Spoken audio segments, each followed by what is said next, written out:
Tatlong hinihinalang tulak ng ilegal na droga ang arestado sa isinagawang bypass operation sa Zamboanga City, kung saan mahigit 34 na milyong pisong halaga ng hinihinalang shabu ang nasabat ng mga otoridad. Kinilalang mga sospek sa alias na Kasmir, Adong at Ardison.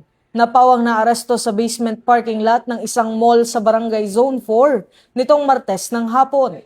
Nakumpiska mula sa mga sospek ang 5 kilo ng hinihinalang shabu na nakabalot sa vacuum-sealed plastic bags na may markang 666, bypass money, pick-up truck at iba pang ebidensya. Patuloy rin ang masusing investigasyon upang matukoy ang lawak ng operasyon ng mga sospek at posibleng koneksyon nila sa iba pang grupo na sangkot sa ilegal na droga.